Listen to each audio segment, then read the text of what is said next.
Dire que les dernières élections canadiennes ont été toute une affaire serait vraiment pas une exagération. Mark Carney a fait gagner le Parti libéral, même si, il y a pas longtemps, les libéraux étaient censés se faire démolir dans les élections. Et les conservateurs étaient supposément garantis d'obtenir une victoire facile, avec un gouvernement majoritaire. Aussi, le NDP à cette élection a été complètement décimé. Et Jagmeet Singh a quitté son poste en tant que chef du parti. C'est bien sûr une bonne chose que la version Dollarama de Donald Trump ait pas gagné à cette élection. Mais en contrepartie, on a eu un gars de centre-droite qui opère dans le Parti libéral. C'est vraiment poche pour la gauche canadienne, mais dans une certaine mesure, on a de quoi être optimiste pour l'avenir du NDP. Dans une certaine mesure.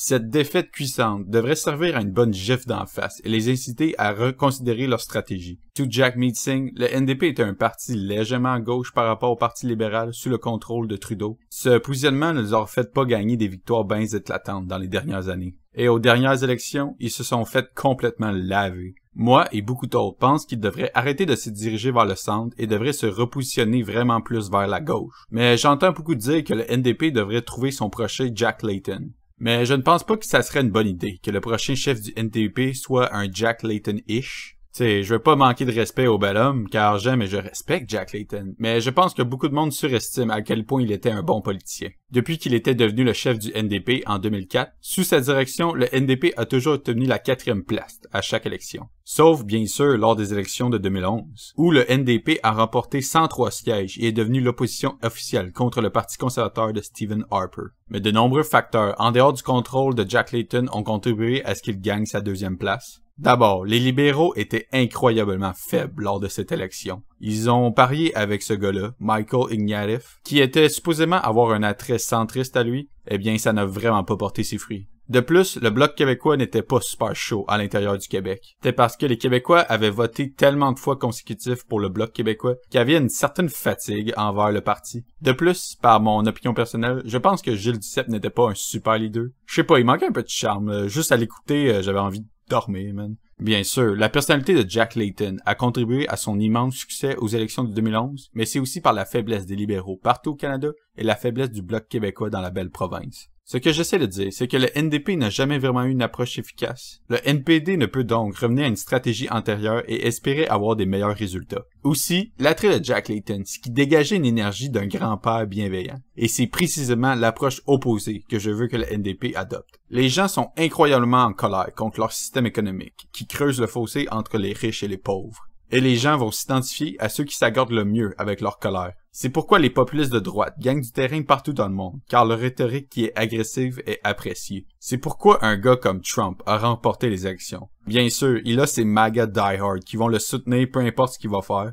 mais ce groupe est trop petit pour le faire élire à lui seul. Ce qui a fait pencher la balance à sa faveur, ce sont les gens qui le voyaient comme quelqu'un qui les aiderait dans leur vie économique. Malgré tous les scandales et les crimes qu'il a commis, les gens ont vu en lui un gars qui est fru après l'économie et qui était déterminé pour y remédier. Il allait baisser le prix des œufs, dog! Maintenant, c'est fucking hilarant. Il y en a sûrement d'entre vous qui pensent que les gens devraient être plus intelligents pour ceux qui votent, mais au final, l'être humain est avant tout une créature émotionnelle, et puis rationnelle après. Et le fait que tant de gens voient Pierre Poilievre, Donald Trump et d'autres figures de la droite populiste, ils les considèrent comme des hommes du peuple. C'est pas juste un manque d'information, c'est qu'ils sont capables de connecter sur un plan émotionnel avec le monde. Une connexion émotionnelle que le NPD et les autres partis de gauche ne parviennent pas à établir. Donc, si le NPD adopte une attitude du bon oncle bienveillant, je ne pense pas que ça soit aussi efficace que de montrer ses dents, être plus méchant et colérique. Sur le plan économique, il devrait également cesser d'aller vers le centre et revenir vers la gauche, ce qui reviendrait à ses racines du socialisme démocratique. Tous les partis de gauche au monde, une fois qu'ils ont acquis une popularité suffisante, bougent leur position économique vers le centre, et au final, ils deviennent des social-démocrates. Dès qu'un parti critique et hostile à la classe capitaliste gagne suffisamment d'influence, la grosse argent des corporations commence à affluer vers ces partis de gauche afin de les rendre moins méchants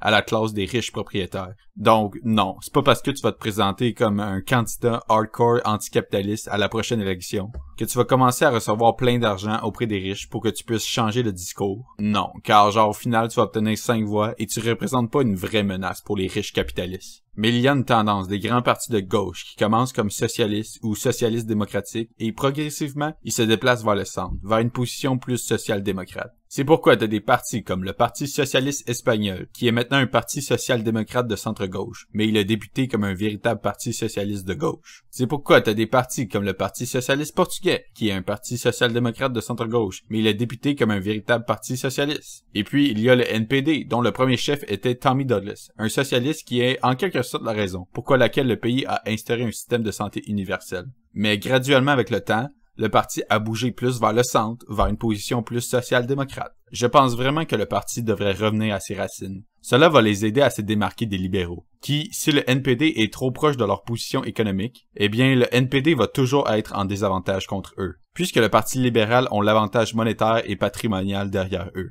En plus, la frustration économique des gens les pousse à accepter des candidats qui s'écartent du mainstream. C'est aussi la raison pourquoi les populistes de droite gagnent du terrain. Certains les perçoivent comme des real anti-establishment. Ils les voient comme des gens qui veulent bousculer le statu quo et faire payer les riches et puissants. Il est vrai que les populistes de droite se positionnent comme des champions de la classe ouvrière. Mais une fois au pouvoir, ils ne font que intensifier le statu quo, enrichissant et donnant encore plus de pouvoir à l'élite, et écrasent les citoyens ordinaires. Je pense que les gens pourraient être attirés par un parti et un candidat qui prône un changement radical et sont prêts à tenir leurs promesses une fois au pouvoir. Je pense qu'il y a des chances que le NPD risque de se détacher du centre et de repartir vers la gauche. Et c'est précisément à cause de leur défaite écrasante que j'y crois. Les riches capitalistes mettent de l'argent dans les partis de gauche lorsqu'ils sont une menace pour eux.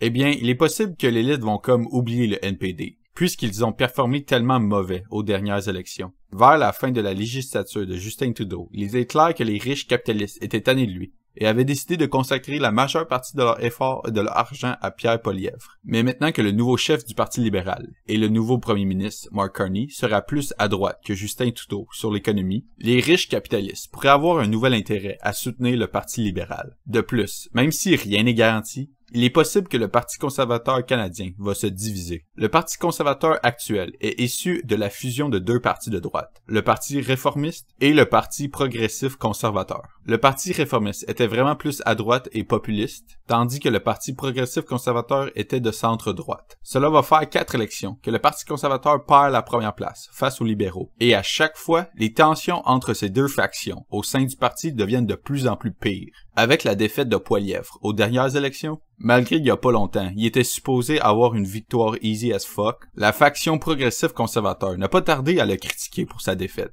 ce qui met en rogne les réformistes. Tout dépendant à quel point cette guerre civile conservatrice va mal aller, si le parti va se diviser, eh bien les riches capitalistes auront fort à faire pour soutenir le nouveau parti d'extrême droite, le nouveau parti de centre-droite et le Parti libéral, lors des prochaines élections.